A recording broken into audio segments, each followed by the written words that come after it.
2024 लोकसभा चुनाव के लिए समाजवादी पार्टी ने प्रत्याशी घोषित कर दिए गए हैं और पहली जो लिस्ट है उसमें अक्षय यादव जी, प्रोफेसर रामगोपाल यादव जी के जो बेटे हैं, पहले सांसद रहे थे, वो यहाँ से प्रत्याशी बनाए गए हैं। सबसे पहले तो आप प्रत्याशी बने हैं, जनता के लिए जो मुद्दे हैं, किन मुद्दों पर आप काम करेंगे और क्या मानते हैं किन मुद्दों पर जनता चुनाव कर इस बार वोट करेगी?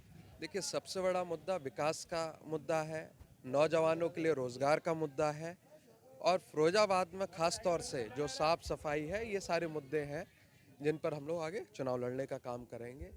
और पिछड़ा, दलित, अल्पसंख्यक, आदिवासी, ये सारे लोग मिलकर समाजवादी पार्टी को हर जगह जिताने का काम करेंगे। फिरोजाबाद में लंबे अरसे से आप हैं, आते हैं, लोगों से भी मिलते हैं।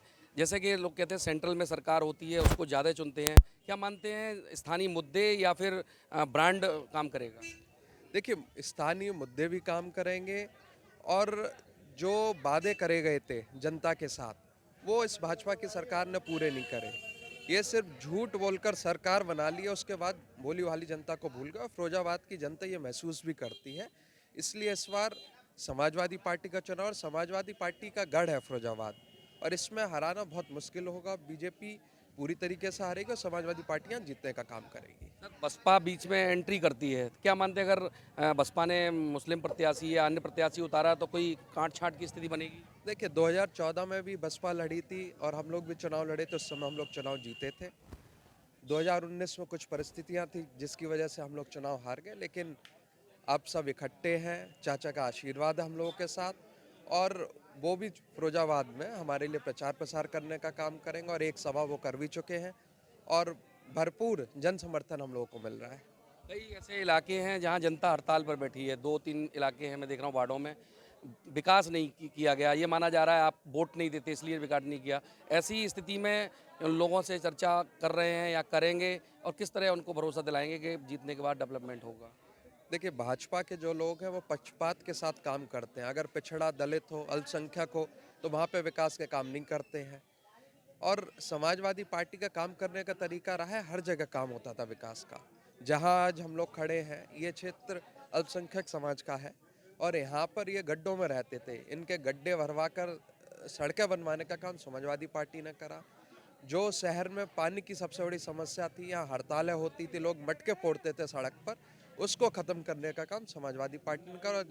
शहर में जेड़ा झाल की योजना लाकर पूरे शहर में गंगा जल पिलाने का काम करा है। सर, एक अंतिम सवाल। मैं ये देख रहा हूँ कि तमाम इलाकों में आप जा रहे हैं, लोग अपनी अपनी बातें कर रहे हैं। क्या ऐसी स्थिति में जो पहले आपकी सरकार रही थी या आपने जब सांसद थे तब काम कराया, उसके बाद अब काम हुआ है या कितना नहीं हुआ? देखिए, जहाँ हम लोग विकास के काम छोड़ गए थे वहीं पर अटक गए हैं और जनता को भरोसा है इस बार वो सांसद बनाकर जब भेजेंगे तो पिछली बार की तरह पुनः हम विकास के काम हम लोग इस क्षेत्र में करवाए, यही हम लोग से मांग करती है एक जनता। मन में जनता के में एक बात आता है कि जो जिसके सेंट्रल में सरकार होती है उसका सांसद अच्छा काम करता है, ये क्या मानते हैं इसको किस तरह? नहीं, इस चीज़ को क्योंकि सेंट्रल में हमारी सरकार नहीं थी, लेकिन विकास के काम सबसे ज़्यादा फिरोजाबाद में हम लोगों ने करके देखा है।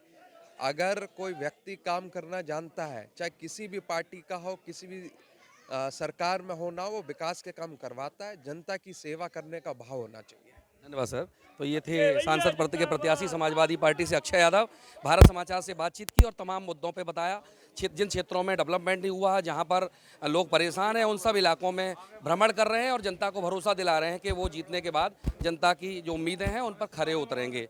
सूरज वर्मा के साथ मैं जितेंद्र शर्मा, भारत समाचार, सत्यमेव जयते।